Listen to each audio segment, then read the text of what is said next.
Auzubillahi Bismillahirrahmanirrahim. My dear students, Assalamu alaikum wa rahmatullahi wa barakatuh. I am Ijaz Amanmir, teacher GHS Kandikarna. जैसे कि हमने पिछली video में मैंने आपको पंक्चुएशन के बारे में बताया था कि पंक्चुएशन क्या होती है और पंक्चुएशन मार्क्स 5 पंक्चुएशन मार्क्स के बारे में हमने डिस्कस की थी कि वो कहां पे इस्तेमाल होते हैं और पहले 5 पंक्चुएशन मार्क्स कौन कौन से हैं। तो आज हम छठे पंक्चुएशन मार्क्स से स्टार्ट करेंगे। तो चलिए हम स्टार्ट करते हैं। तो नंबर 6 पे हमारा जो पंक्चुएशन मार्क आता है वो एपॉस्ट्रॉफी है। वो क्या है जी? एपॉस्ट्रॉफी। ऐसे उल्टा कामा लग रखा जाता है, इसे एपॉस्ट्रॉफी कहते हैं। ये कहां पे इस्तेमाल होता है? Use apostrophe to show that someone earn something. Apostrophe का इस्तेमाल हम उस जगह पे करते हैं जहां पे हमें दिखाना होता है कि किसी इंसान की किसी चीज पे मालिकियत दिखानी होती है। वहां पे अगर एक इंसान किसी चीज का मालिक हो तो हम एपॉस्ट्रॉफी एस का इस्तेमाल करते हैं। जैसे Rahim's car is very old. Rahim की कार बहुत पुरानी है। यहां पे कार पे हमने रहीम की मालिकियत दिखानी थी तो हमने एपॉस्ट्रॉफी एस का इस्तेमाल किया। इसी तरह अगर किसी चीज के मालिक 2 से ज्यादा हो, if more than 1 person earns, एक से ज्यादा अगर किसी चीज के मालिक हो, add apostrophe after S. Apostrophe S के बाद हम इस्तेमाल करते हैं, एस से पहले एपॉस्ट्रॉफी नहीं लगाना। और जब हम एस के बाद एपॉस्ट्रॉफी लगाते हैं तो उसके बाद एस भी नहीं लगाया जाता। मिसाल के तौर पर द जिम्नास्ट, यहां पे जिम्नास्ट ज्यादा थे, एस इनके साथ आना ही आना था तो खाली एपॉस्ट्रॉफी लगा, आगे वाला जो एस था वो यहां पे नहीं लिखा जाता। Apostrophe skills, the gymnast skills delight the crowd, यहां पे एपॉस्ट्रॉफी हमने एस के बाद लगाना है। तो number 3, if 2 or more person earn something, अगर 2 या 2 से ज्यादा शख्स किसी चीज के मालिक होते हैं तो हम सिर्फ लास्ट वाले शख्स के बाद एपॉस्ट्रॉफी एस का इस्तेमाल करते हैं। मिसाल के तौर पर Rohail and Sohail's parent earn a hotel in Delhi, an hotel in Delhi. यहां पे एपॉस्ट्रॉफी एस का इस्तेमाल सोहेल के बाद किया गया, रोहेल के बाद नहीं करना हमने, खाली सोहेल के बाद ही एपॉस्ट्रॉफी एस का इस्तेमाल करना है। तो ये थे यूजेस ऑफ एपॉस्ट्रॉफी एस। उसके बाद हमारे पास आता है डैश। ये है डैश, ये थोड़ी लंबी होती है डैश। डैश का इस्तेमाल हम उस जगह पे करते हैं, use a dash to introduce a comment और एक्सप्लेनेशन। किसी चीज जगह पे हम एक्सप्लेन करना होता है किसी को, या कोई कमेंट करनी होती है, उसके लिए हम डैश का इस्तेमाल करते हैं। जैसे आई लाइक फ्रूट्स, फ्रूट को एक्सप्लेन करना है मुझे तो मैंने लिखा डैश लगा के, मैं इसको लिखूंगा ऑरेंज, बनाना एंड पोमोग्रेनेट, तो डैश यहां पे इस्तेमाल होगी। इसके बाद आ गया कोटेशन मार्क्स एंड अंडरलाइनिंग। ये एक ही जगह पे इस्तेमाल होते हैं, कोटेशन मार्क्स और अंडरलाइनिंग। ये कोटेशन मार्क्स हैं, इनको पहले इन्वर्टेड कॉमा भी कहा जाता था, और underlining. Use quotation mark for extract of books. सबसे पहले कोटेशन मार्क हम एक्सट्रैक्ट ऑफ बुक्स, यानी बुक्स से कुछ पीस ऑफ राइटिंग या बुक का एक हिस्सा हम उठा के किसी दूसरी जगह पे अगर हम उसका जिक्र करना चाहें तो उसके लिए हम कोटेशन मार्क का इस्तेमाल करते हैं। ये एक्चुअल स्पोकन वर्ड किसी के हम दूसरी जगह जाके नरेट करते हैं तो उसके लिए हम कोटेशन मार्क्स का इस्तेमाल करते हैं। जैसे the witness said that someone called her husband an old man, उसने old man अपने मुंह से कहा था, ये डायरेक्ट हमने यहां पे इस्तेमाल किया। तो old man के लिए को हमने इन्वर्टेड कॉमा में रखा। she said that he was not old। इसी तरह जो कोटेशन मार्क्स होते हैं टाइटल ऑफ फिल्म के लिए इस्तेमाल किए जाते हैं, प्लेस के लिए इस्तेमाल किए जाते हैं, मैगजीन्स के लिए इस्तेमाल किए जाते हैं, न्यूज़पेपर के लिए इस्तेमाल किए जाते हैं। जैसे वुमेन जनरली रीड फीमेल, यहां पे मैगजीन का नाम है, इसके लिए हमने कोटेशन मार्क्स का इस्तेमाल किया है।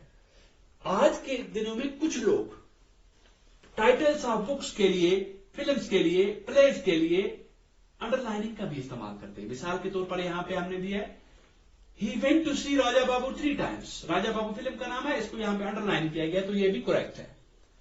आज कंप्यूटर राइटिंग में अगर देखा जाए ना ही अंडरलाइनिंग इस्तेमाल होती है, ना ही कोटेशन मार्क्स इस्तेमाल होते हैं, वहां पे इटैलिक फॉन्ट का इस्तेमाल किया जाता है। अक्सर आप अपनी बुक देखो, क्योंकि बुक में आपकी जो बुक है वो कंप्यूटर प्रिंटेड है, उस बुक में अक्सर इटैलिक फॉन्ट का इस्तेमाल किया होगा, इन दोनों चीजों का इस्तेमाल नहीं होगा। तो ये था कोटेशन मार्क्स और अंडरलाइनिंग का यूज।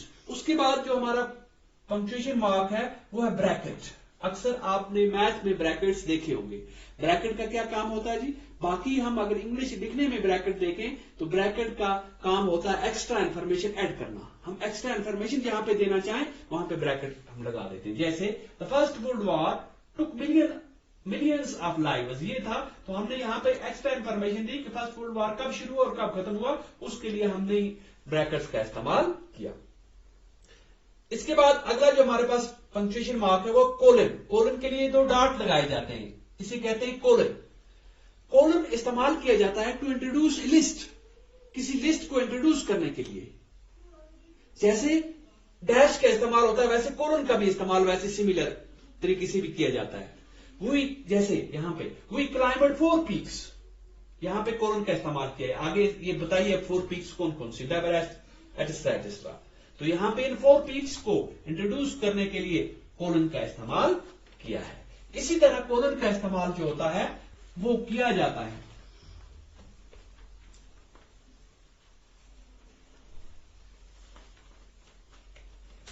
कोलन का इस्तेमाल जो होता है वो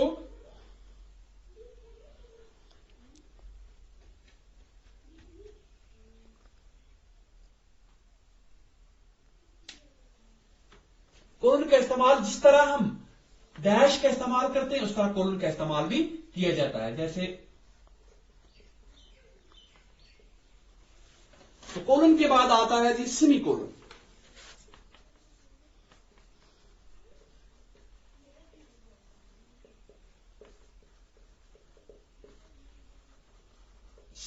सेमीकोलन के लिए एक डॉट और ये उल्टा कामा, इसे कहते हैं सेमीकोलन। सेमीकोलन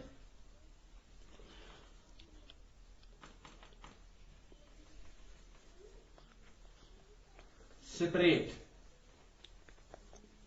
सेमीकोलन में separate the main of a long sentence.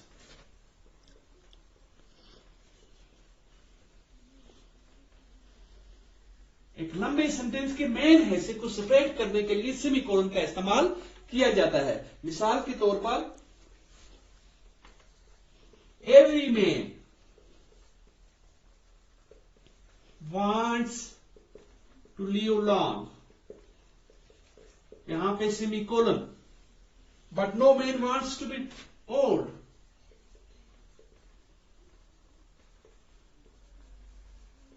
Wants to be old, full stop. ये लंबा सेंटेंस था, इसके मेन पार्ट को अलग करने के लिए हमने सेमीकोलन का इस्तेमाल किया। तो उसके बाद आ गया जी सेमीकोलन के बाद हाइफन। हाइफन डाइट से थोड़ा छोटा होता है, बिल्कुल छोटा सा हाइफन। हाइफन का इस्तेमाल कहां होता है जी? कुछ लफ्ज ऐसे होते हैं जो हाइफन की मदद से स्पेल्ड होते हैं, उनके बीच में हम हाइफन का इस्तेमाल करते हैं। जैसे को एजुकेशन,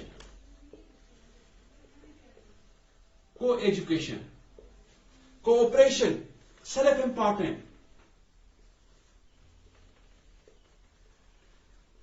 कोऑपरेशन एक्सेट्रा वगैरह वगैरह। इनमें हम जैसे 21, इनमें हम इस हाइफन का इस्तेमाल करते हैं। इसके अलावा हाइफन का इस्तेमाल कहां पे होता है? अगर हमारे पास कोई ऐसा वर्ड है जो लंबा है और लाइन के आखिर पर वो एडजस्ट नहीं होता तो हम उस लफ्ज को ब्रेक करते हैं तो वहां पे हम हाइफन का इस्तेमाल करते हैं। एक चीज याद रखनी है, अगर हम किसी लफ्ज को ब्रेक करते हैं तो ब्रेक लफ्ज को सेलिबल के हिसाब से करना है।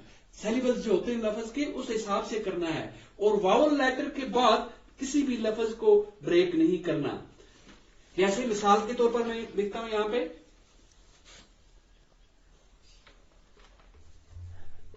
he is always in search of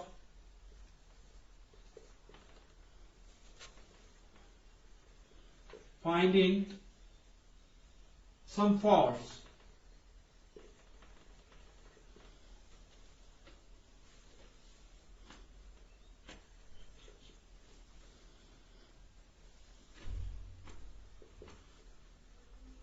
So that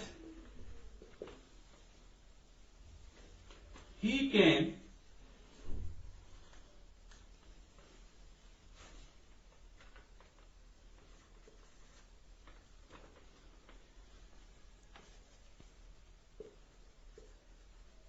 in front of everyone. यहां पे देखिए हमने रीवर्क को ब्रेक किया है, रीवर्क।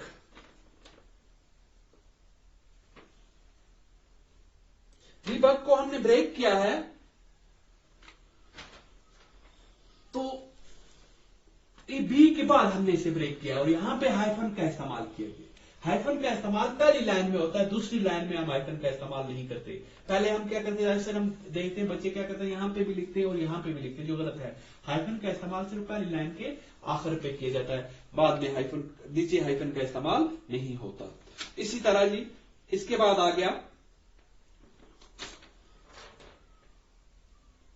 तो वावल लेटर के बाद, यहां हमने बी के बाद इसे ब्रेक किया है, वावल लेटर के बाद ब्रेक नहीं करना। यू के बाद हम ब्रेक नहीं कर सकते, इस यू के बाद हम ब्रेक नहीं करेंगे, वावल लेटर के बाद हमने ब्रेक इसको नहीं करना है। उसके बाद आ गया 13 एलिप्सिस।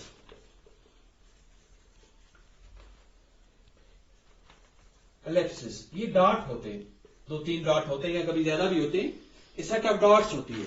ये किस लिए लगाया जाता है जी? ये इंडिकेटिंग इन ओमिशन, ये ओमिशन इंडिकेट करती है, इंडिकेटिंग इन ओमिशन, ये ओमिशन इंडिकेट करती है, यानी ये किसी सेंटेंस के ओमिट होने को जाहिर करती है जो हम बार बार नहीं रिपीट करते। In other words it means leaving out words rather than repeating.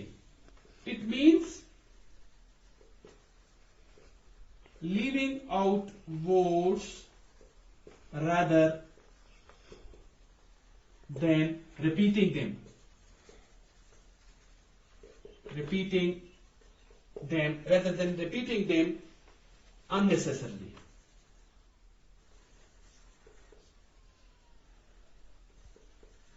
Unnecessarily. फिर बार बार हम unnecessarily रिपीट ना करने को छोड़ के हम क्या करते हैं, ये डॉट्स लगा देते हैं। यानी जहां पे हम बात को दोबारा दोहराने के बजाय हम सिर्फ डॉट लगा देते हैं। जैसे मिसाल के तौर पर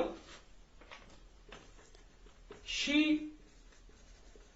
wants to meet her parents,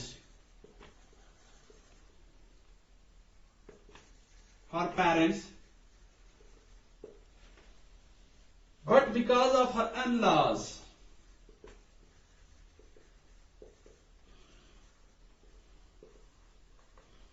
she dash dash. यानी आगे हमने लिख दिया कि वो नहीं मिल सकी, हमें पता है वो मिल नहीं सकी, तो दोबारा रिपीट करने के बजाय हम ये लगा देते हैं, जिन्हें हम एलिप्सिस कहते हैं। फिर हम लिखते हैं मिसाल के तौर पर ए बी सी डी, आगे लिख देते हैं, हमें पता है जेड तक ये है, आगे हम ऐसे लिख देते हैं। ये हो गया एलिप्सिस। 14 हो गया स्लैश या ओब्लिक, जिसे हम कहते हैं स्लैश या ओब्लिक, ये इसका निशान है, स्लैश या ओब्लिक। ये कहां पे लगाया जाता है? It is generally used between the alternatives, alternatives के बीच में लगाया जाता है, यानी ये नहीं तो ये अल्टरनेटिव्स। इन अल्टरनेटिव्स या मैथ में फ्रैक्शंस में, फ्रैक्शन में भी लगता है मैथ में, और रेशियोज में भी लगता है, रेशियोज में भी इसका इस्तेमाल किया जाता है। ये दो एलिमेंट्स को, टेक्स्ट के दो एलिमेंट को सेपरेट करने के लिए हम ओब्लिक का या स्लैश का इस्तेमाल करते हैं। तो ये थे हमारे जो 14 पंक्चुएशन मार्क्स थे, 14 ही हमने कंप्लीट कर लिए। उम्मीद है कि आपको अच्छी तरह से ही समझ आएगा।